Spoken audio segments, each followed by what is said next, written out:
Este es un mensaje del pastor John MacArthur, traducido y predicado en español para el mundo de habla hispana. Abramos la palabra de Dios al capítulo 23 del Evangelio de Lucas. Lucas 23. En nuestro estudio de este Evangelio maravilloso, llegamos ahora al relato breve de la muerte de Jesucristo.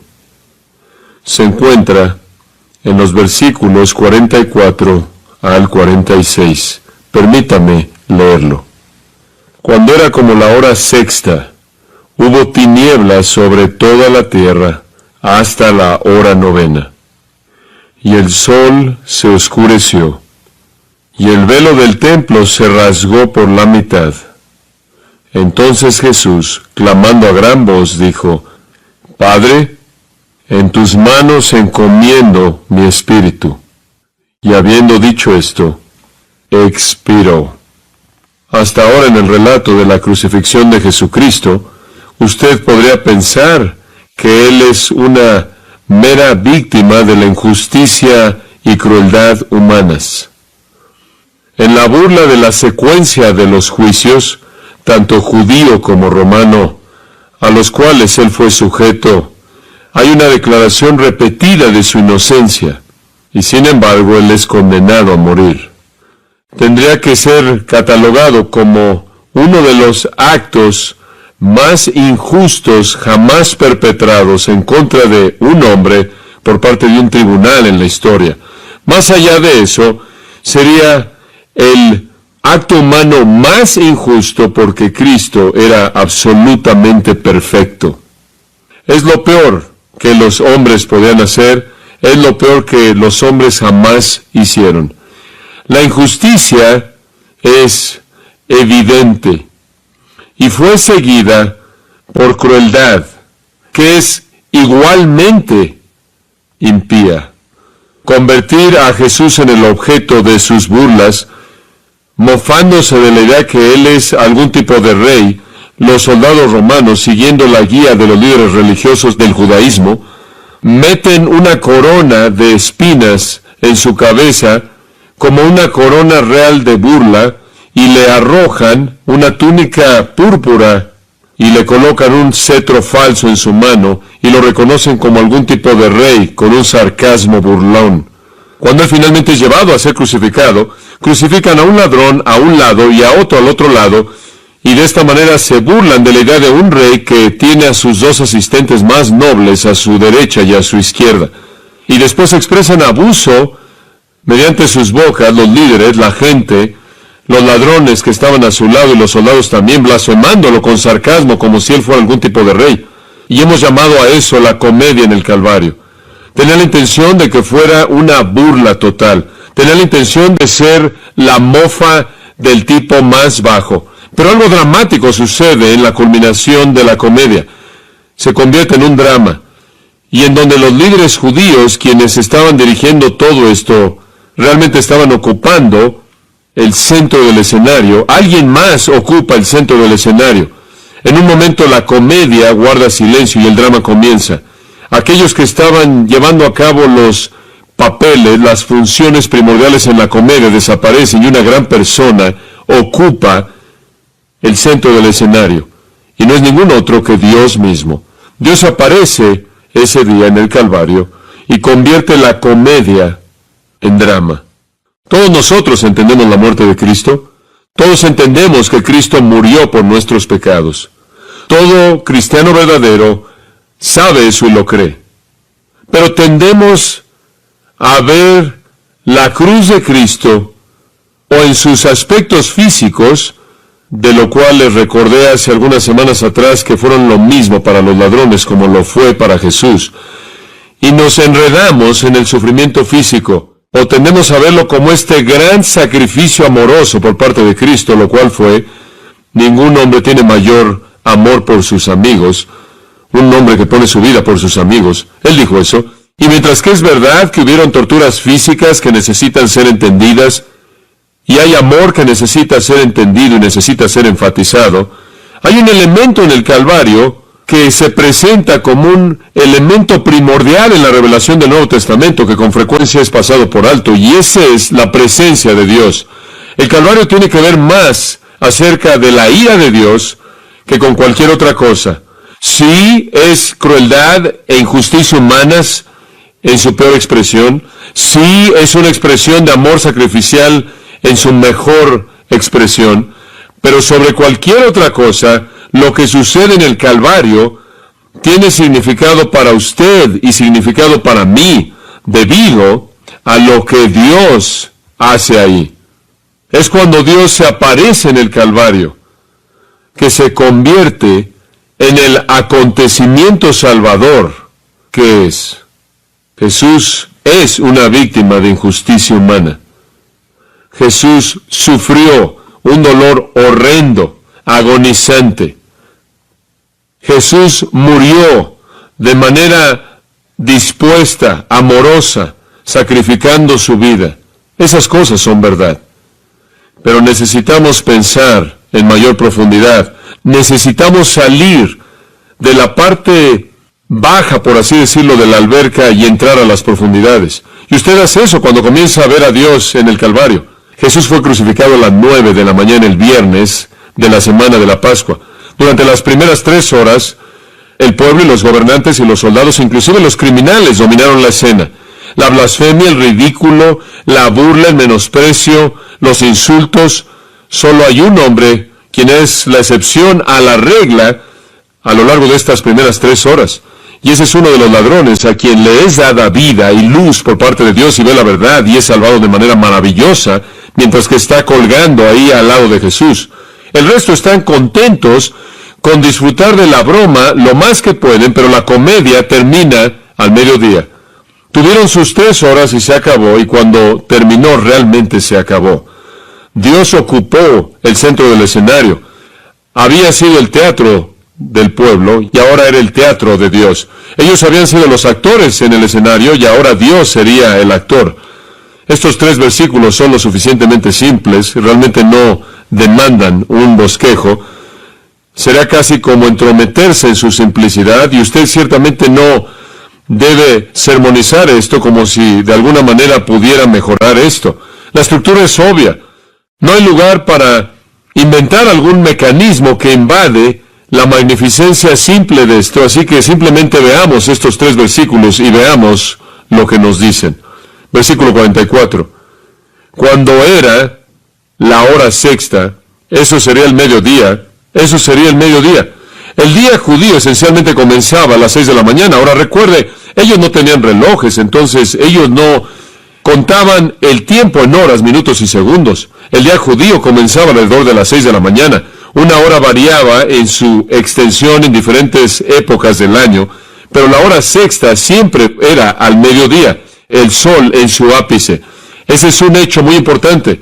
La primavera en la tierra de Israel, al mediodía, un día soleado, brillante, árido, seco, casi tan soleado que usted se encuentra ahí cerrando los ojos aun cuando usted no está viendo al sol de manera directa. Era el mediodía. Pasa a Juan 19, porque quiero aclararle algo. Juan, como Mateo, Marcos y Lucas, tiene su registro histórico de la muerte de nuestro Señor Jesucristo, el cual encaja de manera perfecta con todos los demás. Pero hay una nota interesante que debemos señalar aquí en Juan 19, versículo 14. Jesús está ante Pilato, y dice en el versículo 14, era la preparación de la Pascua. Jesús está ahí en el asiento del juicio, de acuerdo con el versículo 13, llamado el enlosado, en hebreo Gabata, y él está ante Pilato, y dice ahí que era como la hora sexta. Acabamos de leer en Lucas 23 que era la hora sexta, y Jesús ya había estado en la cruz 3 horas. Eran las 9 de la mañana, siguiendo el conteo judío. ¿Cómo puede ser también la hora sexta cuando Jesús está con Pilato? Respuesta simple. Cuando usted está en el salón del juicio de Pilato y en la esfera de Pilato, usted está en el tiempo romano, y el tiempo romano es calculado a partir de la medianoche. Son las 6 de la mañana y cuando Jesús está ante Pilato, y Pilato finalmente decide, aunque sabe que Jesús es inocente, bajo la presión y manipulación del pueblo y su intimidación, y él va a enviar a Jesús para ser crucificado. Y entonces Juan simplemente señala que son las 6 de la mañana, de acuerdo con el tiempo romano. Todavía está delante de Pilato. 3 horas después, a las 9 de la mañana, él es crucificado. 3 horas después, la comedia termina. Y durante esas 3 horas que Jesús está en la cruz, usted puede regresar a Lucas 23. Durante el tiempo que Jesús está en la cruz, nuestro Señor habla 3 veces. Primero dice, Padre, perdónalos porque no saben lo que hacen.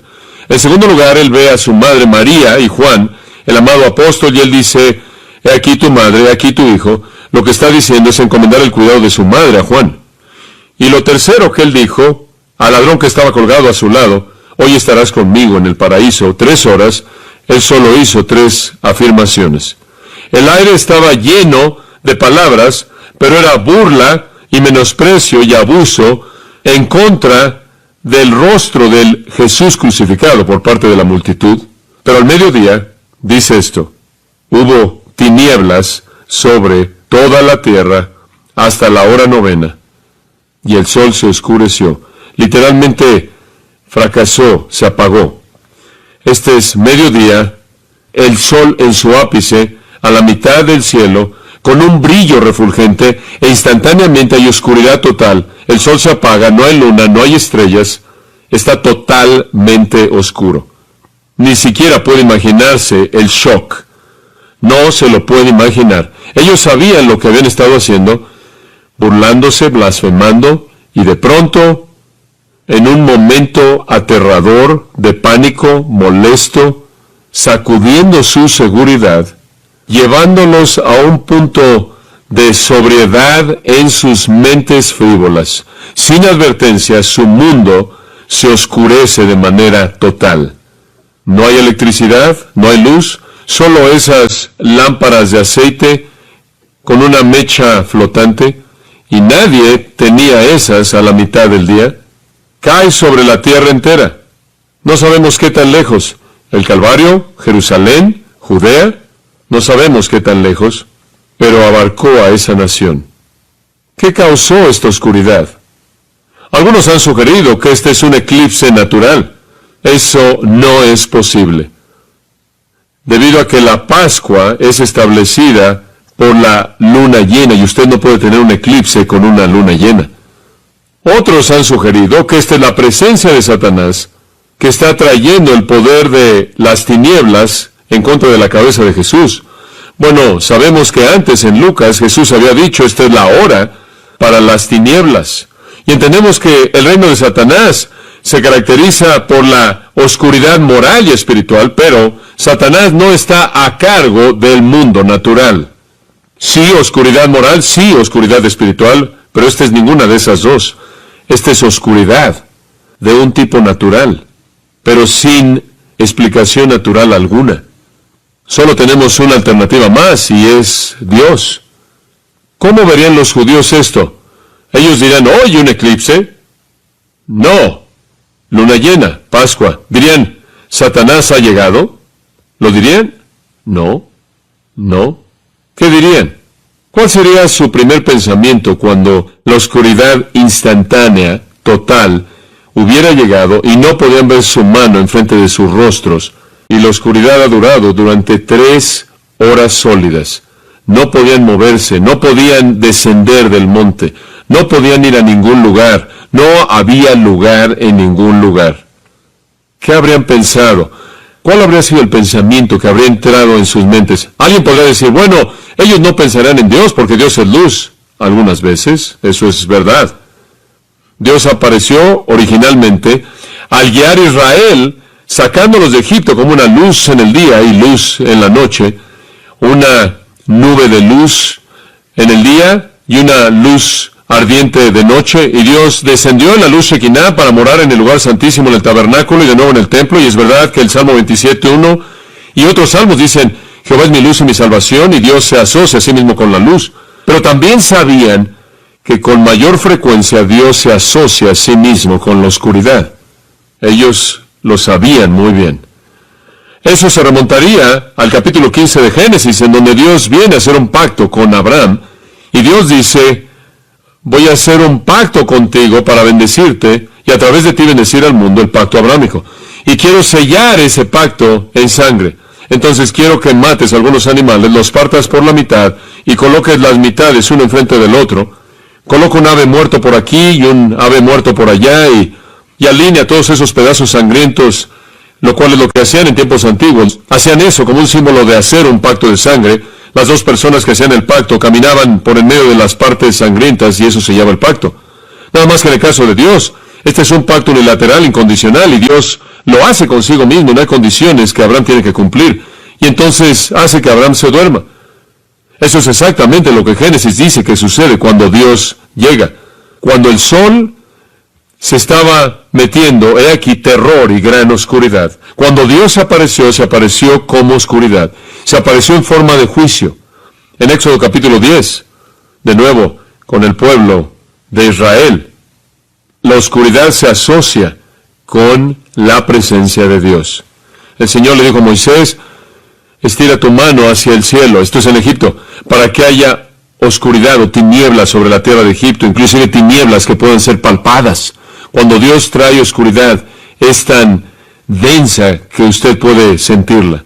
En el capítulo 19 de Éxodo, después de que se habían ido de Egipto, llegaron al pie del monte Sinaí, y estuvieron a los pies del monte, capítulo 19, versículo 17, pero versículo 16 dice que había relámpagos y truenos y una nube sobre el monte. Versículo 18 dice, el Señor descendió y fuego con él, y su humo ascendió como el humo de un horno, y el monte entero se sacudía fuertemente. El capítulo 20 repite el mismo drama.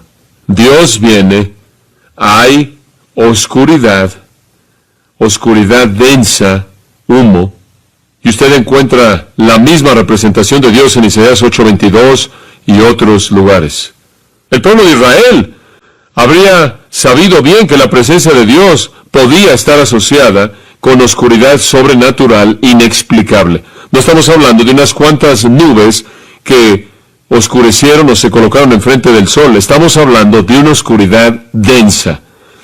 Pero hubo algo más en esto, porque el lado de oscuridad de Dios siempre estaba asociado con el juicio, con juicio. Hay un tema muy conocido en el Antiguo Testamento y está construido en torno a una expresión llamada el día del Señor, el día de Jehová. Algunas veces inclusive usted lo ve en algunas versiones con letras mayúsculas porque es un término técnico. Lo que describe es el juicio final, como si dijera, hoy es el día del hombre, pero viene el día del Señor. Está por venir el día cuando Dios viene en un juicio final, escatológico, devastador, destructor. Y el día del Señor está asociado con juicio, y juicio con oscuridad. Joel 1. Joel escribe acerca de esto en el versículo 15, he aquí el día, porque el día del Señor está cerca y vendrá como destrucción del Todopoderoso. ¿Cuáles son sus características? Joel capítulo 2, versículo 10. La tierra tiembla, los cielos se sacuden, el sol y la luna se oscurecen, las estrellas pierden su brillo, el Señor pronuncia su voz ante su ejército. Ciertamente su campamento es muy grande, porque fuerte es aquel que lleva su espada. El día del Señor es de hecho grande y muy terrible, y ¿quién puede soportarlo? Es destrucción, es devastación, es mortal, y nadie sobrevive. Al final de ese segundo capítulo de Joel, en el versículo 30, desplegaré maravillas en el cielo y en la tierra. Y sigue hablando del día del Señor. Sangre, fuego, columnas de humo, el sol se convertirá en oscuridad, la luna en sangre, antes de que venga el gran y terrible día del Señor. El siguiente de los profetas es Amós, Amós capítulo 5, versículo 20. ¿Acaso el día del Señor no será oscuridad en lugar de luz? Amós 8:9.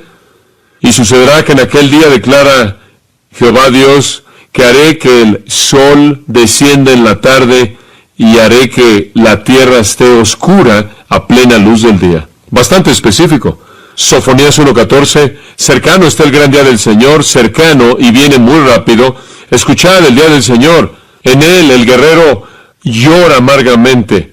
Un día de ira es ese día, un día de turbación y problema, un día de destrucción y desolación, un día de oscuridad un día de nubes y densa oscuridad. Ellos sabían que la oscuridad sobrenatural estaba asociada con el juicio divino. Estaba asociada no solo con la presencia divina, sino con la presencia divina en el juicio. No solo la presencia divina en juicio, sino ese juicio final. El pensamiento debería haber llegado a su mente conforme estaban burlándose de Jesús, y mientras que su mundo entero se oscureció en un momento, la comedia realmente se acabó. Por cierto, unos cuantos versículos más adelante, cuando descendieron del monte, finalmente cuando la luz regresó, se estaban golpeando su pecho como una muestra de tristeza y temor. La oscuridad simboliza ira divina. Este tipo de oscuridad densa, más severa que la oscuridad que ocurrió en el pacto con Abraham, más severa que la oscuridad que ocurrió en el Sinaí. Esta es la oscuridad del día del Señor. Esta es esa oscuridad final. ¿Qué simboliza? La presencia de Dios en juicio. Esa es la razón por la que digo que hay un nuevo actor en el escenario. El personaje principal es ahora Dios, y Él ha entrado a ocupar el lugar principal en el escenario. Dios llegó al Calvario, no en luz, sino en oscuridad. Se apareció para desatar juicio. No en el sentido escatológico en el futuro en contra de los impíos, sino en el sentido soteriológico en contra del piadoso. Lo que realmente está pasando en el Calvario, y aquí es en donde usted entra en mayor profundidad con el entendimiento de esto, va más allá del sufrimiento físico, va más allá del sacrificio de Cristo, es ira divina que se está derramando en su forma final. La ira eterna está a punto de ser soltada y la oscuridad está por todos lados. Usted lo podría decir de otra manera. Dios trajo el infierno a Jerusalén en ese día. Mateo 8, versículo 12, Mateo 22, versículo 13, Mateo 25, versículo 30, Jesús llama al infierno las tinieblas de afuera. El agujero negro definitivo en donde hay lloro y crujir de dientes, en la oscuridad eterna sin alivio. Es la oscuridad de la presencia de juicio por parte de Dios. Es la oscuridad de la presencia del juicio de Dios. Entonces, desde el mediodía hasta las 3 de la tarde, el infierno vino a Jerusalén y a Judea. Dios se apareció en ira. Y lo que es interesante es que no fue ira en contra de los romanos, y no fue ira en contra de los líderes judíos, y no fue ira en contra del pueblo. Fue ira en contra del Hijo. Dios desató la totalidad de su furia en contra de Jesucristo, como Isaías lo expresó en Isaías 13:9. Ira con enojo intenso. El infierno vino aquí. ¿Qué es el infierno? El infierno es donde Dios castiga a la gente para siempre. El infierno es donde Dios derrama su furia en contra de la gente para siempre. Dios es el poder que está detrás del castigo en el infierno. Cuando usted dice que el infierno es estar separado de Dios solo en el sentido de su presencia de consuelo, no en el sentido de su presencia de castigo.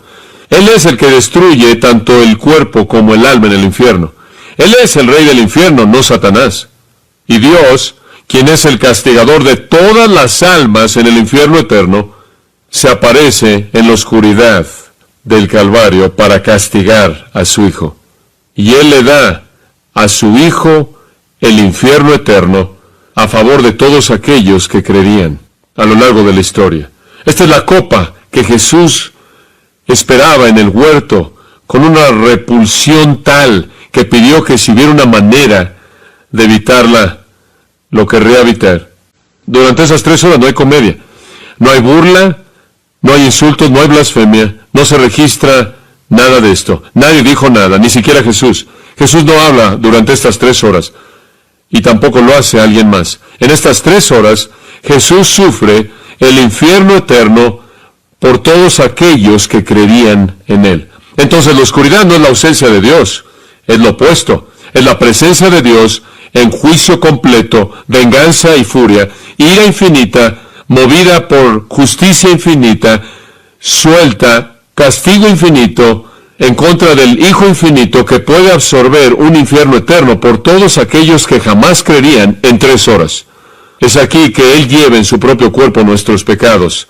Es aquí que Él fue hecho pecado por nosotros, Él que no conoció pecado. Es aquí que Él es herido por nuestras transgresiones, molido por nuestros pecados. Es aquí que Él es hecho maldición por nosotros. Estas son las 3 horas de la ira de Dios en contra de Él.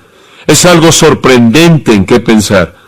Toda la gente que pasará la eternidad en el infierno, pasará la eternidad ahí porque nunca podrán ser capaces de pagar por sus pecados. Y sin embargo Jesús en 3 horas pudo pagar de manera total por todos los pecados de toda la gente que jamás creería. ¿Cómo? Porque una cantidad infinita de ira solo puede ser absorbida por una persona infinita. Sorprendente.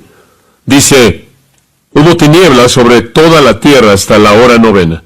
En la hora 9 se acabó, 3 horas. 3 de la tarde y la luz regresa. Marcos nos dice lo que Jesús dijo. Él habla. Marcos 15, versículo 33.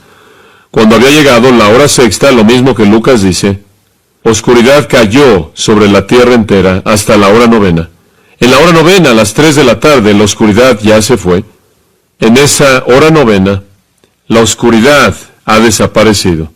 Jesús clamó a gran voz, Eloi, Eloi, lama sabactani, lo cual se traduce, Dios mío, ¿por qué me has desamparado?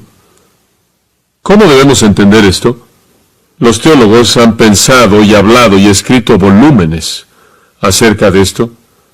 Ciertamente no espero tener un entendimiento más profundo acerca de esto que ellos, pero no creo que es tan complicado como algunos han tratado de presentarlo.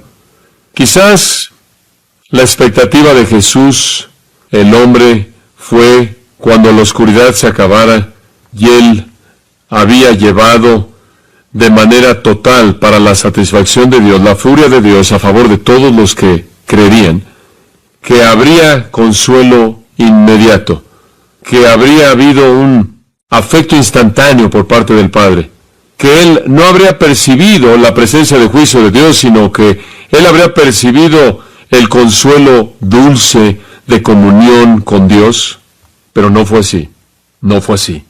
La ira se acabó. Dios ha estado ahí en la totalidad de su presencia. Él no ha estado ausente, Él ha estado presente, derramando su ira.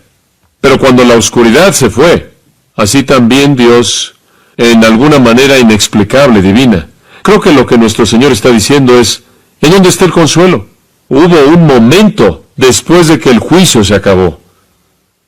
Después de que Él había llevado toda la furia de la presencia de juicio de Dios, que Él esperaba consuelo dulce y no estuvo ahí. Y en el agotamiento inimaginable después de la oscuridad, Dios mío, ¿por qué me has desamparado? Esa es una pregunta apropiada. ¿Por qué no es que Dios le trajo consuelo instantáneo, comunión instantánea, dulce? Bueno, me parece que este es el sufrimiento final del infierno. Este es un recordatorio para todos los pecadores, de que mientras que el infierno es la furia total de la presencia de castigo personal de Dios, Él nunca estará ahí para confortar, para consolar. Él nunca estará ahí para mostrar consuelo. Él nunca traerá alivio. Y si Dios va a soportar un infierno completo, es tanto un castigo de Dios como la ausencia de consuelo. Este es el infierno. Y el infierno vino al Calvario en ese día, en su totalidad, en su plenitud. ¿Por qué me has desamparado? Pero ese es el infierno. Ese es el infierno. Castigo sin alivio. La expresión, Dios mío, ¿podría verla usted como algo indiferente o menos afectiva que Padre? Es la única ocasión en el Nuevo Testamento entero en donde Jesús se refiere a Dios como alguien diferente de Padre, siempre Padre, excepto por Dios mío. ¿Ese es un indicativo de algún tipo de cambio en su actitud hacia Dios? ¿Acaso Él ha perdido su afecto hacia su Padre? Creo que puedo ayudarlo con eso. Jesús usó expresiones dobles en varias ocasiones. La primera es, Marta, Marta. ¿Fue eso una ausencia de afecto? No creo. Fue la presencia de decepción, ¿no es cierto? Marta, Marta. Es una expresión íntima, es una expresión de amor, con decepción en ella. ¿Qué hay acerca de esto? Eso es Lucas 10:41. ¿Qué hay acerca de Lucas 20:22 al 31?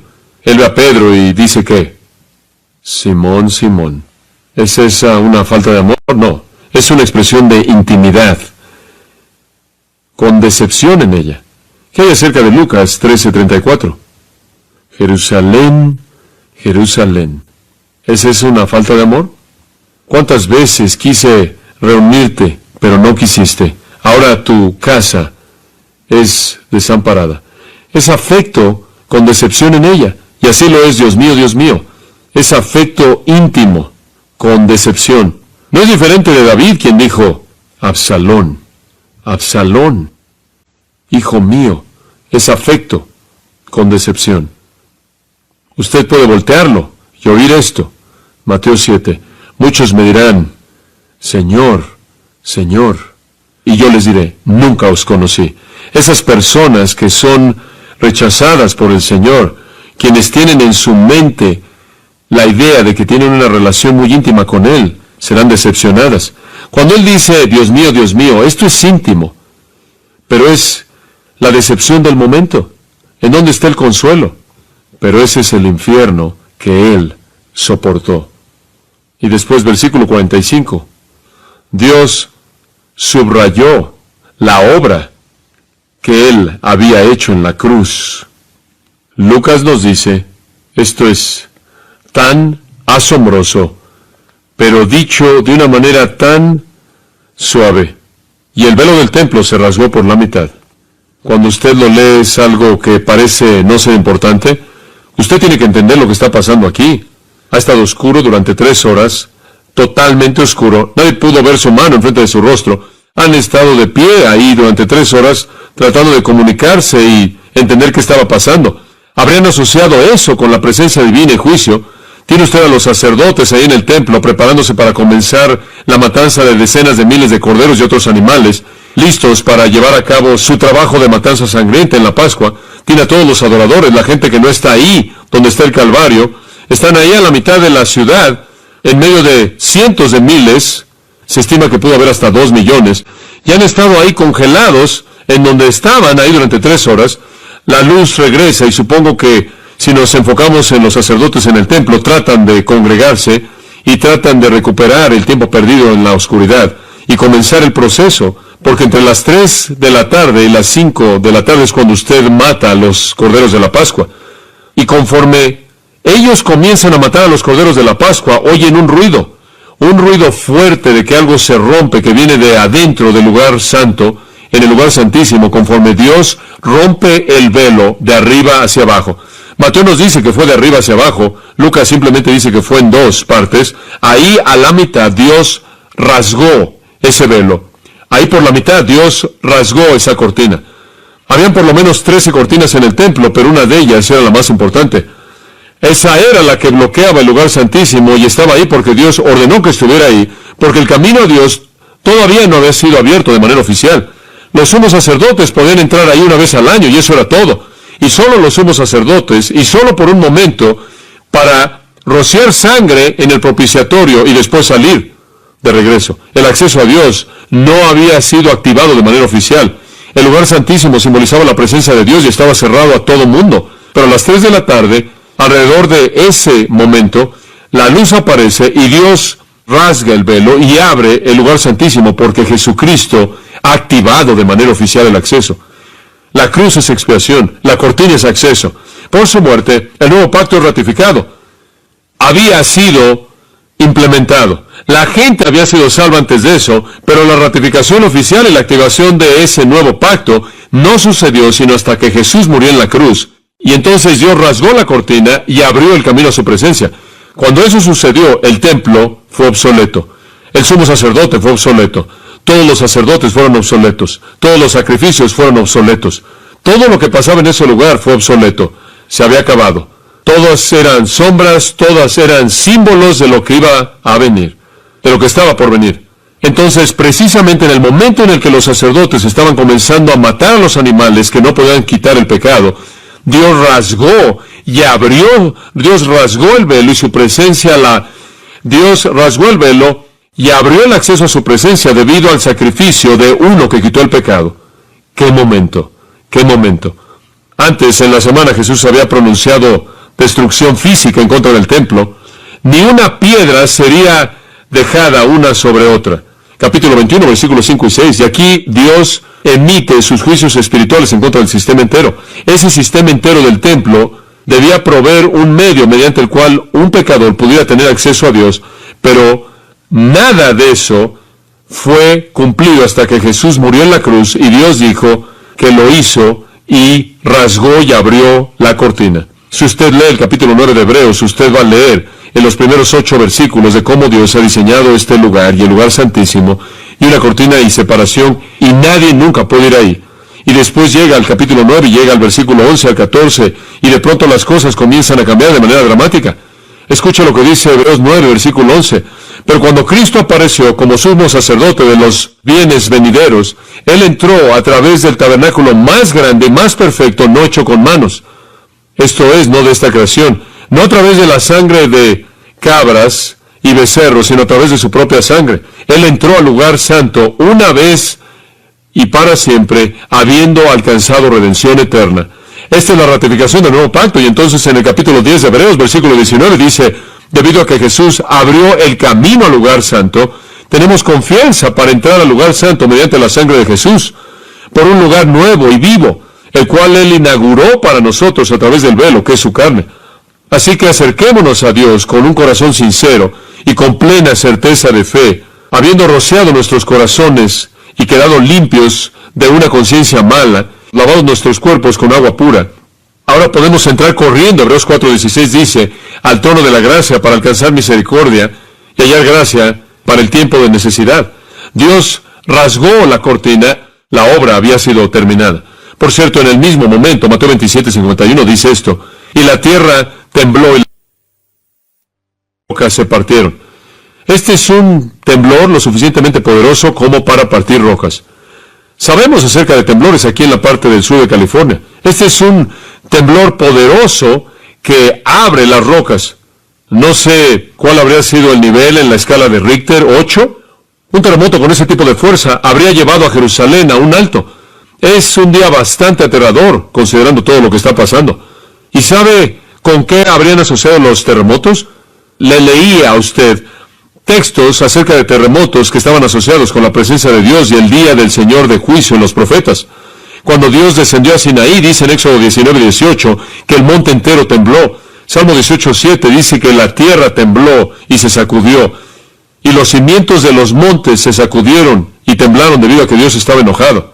Cuando las cosas se oscurecen es juicio divino. Cuando la tierra tiembla es enojo divino. Salmo 68:8, la tierra tembló. Los cielos derramaron lluvia ante la presencia de Dios. El Sinaí fue movido ante la presencia de Dios, el Dios de Israel. Y Nahum el profeta escribió en su pequeña profecía, los montes temblaron ante él. Los montes se derritieron. La tierra tiembla ante su presencia, sí, el mundo y todos los que moran en él. Dios está en la oscuridad, Dios está en el temblor. El Apocalipsis nos cuenta que en el final, en el juicio final, habrán terremotos como el mundo jamás ha experimentado. Esta es la furia de Dios, no en contra de los líderes religiosos, no en contra de los judíos, no en contra de los romanos, no en contra de esas personas, sino en contra de su Hijo. Dios está ahí en la presencia de juicio. Eso no es todo. Sí, Él está ahí en la presencia de juicio, pero no olvide que también Él rasgó el velo. Los negativos indicados por la oscuridad y el temblor, el efecto positivo de ese juicio es que el camino está abierto. Hay un efecto positivo más. Esto es lo que Mateo dice en Mateo 27:52. Las tumbas fueron abiertas exactamente después del temblor. Muchos cuerpos de los santos que habían dormido fueron resucitados saliendo de las tumbas después de su resurrección y fueron a la santa ciudad y aparecieron a muchos. ¡Wow! ¿Cuáles son las consecuencias de la obra de Cristo en la cruz? Acceso a Dios y vida después de la muerte. Y Dios presenta una ilustración dramática de eso, rasga el velo, lo cual significa acceso, que el acceso está abierto.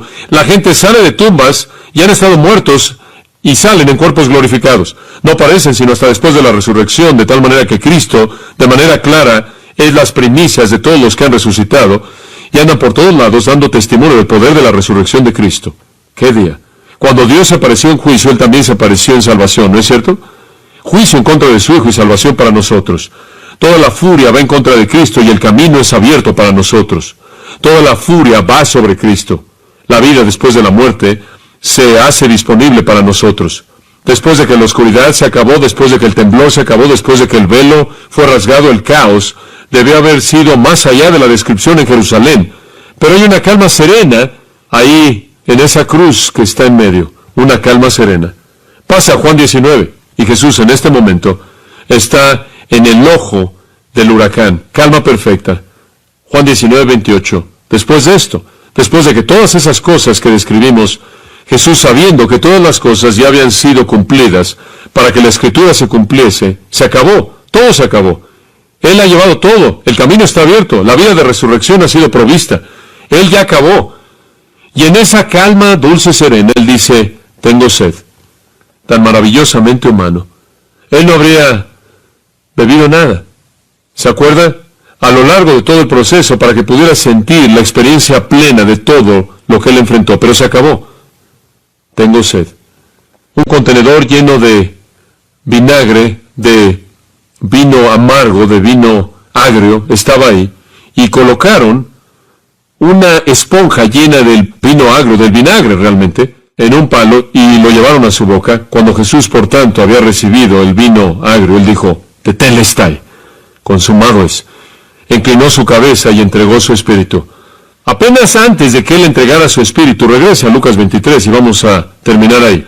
Apenas antes, después de que Él dijo, tengo sed, después de que Él de manera triunfal dijo, consumado, es una palabra en el griego, apenas antes de que Él entregara su espíritu, Lucas 23, 46 dice, Jesús, clamando a gran voz, muy importante, Mateo 27, 50 dice lo mismo, Marcos 15, 37 dice lo mismo. Sería imposible que una víctima crucificada hiciera eso si hubiera estado muriendo mediante una muerte natural, porque usted muere de asfixia, sin oxígeno, sin fuerza, apenas capaz de pronunciar un murmullo, e incoherente en el trauma de la muerte por crucifixión. Él está fuerte, Él es triunfal. Él dijo en Juan 10, el buen pastor pone su vida por las ovejas. Él dijo, nadie me quita la vida, yo la pongo porque yo quiero. Yo tengo el poder para ponerla y la autoridad de ponerla y tengo la autoridad de volverla a tomar. Nadie me quita la vida. Esta es la prueba. Él clama a gran voz. Él grita con toda su fuerza. ¿Qué dice? Padre, en tus manos encomiendo mi espíritu. Bueno, todos los judíos que estaban ahí habrían entendido eso. Ese es el Salmo 31.5. Ese era el Salmo 31.5, un versículo muy conocido. De hecho, era tan conocido que era su oración de la tarde. Esa era su oración de la noche antes de que se fueran a acostar. Esa era su oración de que ahora me voy a acostar. En tus manos encomiendo mi espíritu. Muy conocido para todos ellos. La oraban regularmente. Pero hubo dos cambios que Él hizo. En primer lugar, Él añadió algo, Padre. La comunión dulce ha sido restablecida. El infierno estuvo ahí durante 3 horas y después se acabó. El castigo se acabó. El sufrimiento se acabó. La comunión dulce con el Padre ha sido restablecida. Y después Él dejó algo afuera. El Salmo 31.5 termina así. Tú me has rescatado, oh Dios, Dios de verdad, oh, tú me has redimido. Bueno, no fue Él el que fue redimido en la cruz, Él fue el Redentor. Oh, la precisión de las Escrituras es impresionante, ¿no es cierto?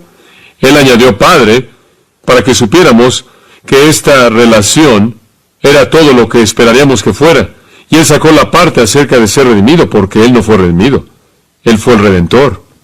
Jesús toma ese salmo porque el Salmo 31 es acerca de la oración de un justo que está sufriendo, que está en medio de su sufrimiento, diciendo, todo lo que puedo hacer es encomendar mi corazón a ti, encomendar mi espíritu a ti, encomendar mi vida a ti. Y Jesús es la persona perfecta, sin pecado, justa, que sufre, quien en la muerte expresa confianza perfecta en el amor de su Padre y en la promesa de que lo va a recibir a Él. Pedro dijo que cuando le maldecían, él se encomendaba a un creador fiel. Por cierto, Esteban aprendió de eso. ¿Se acuerda cuando Esteban murió? Él dijo, Jesús, recibe mi espíritu.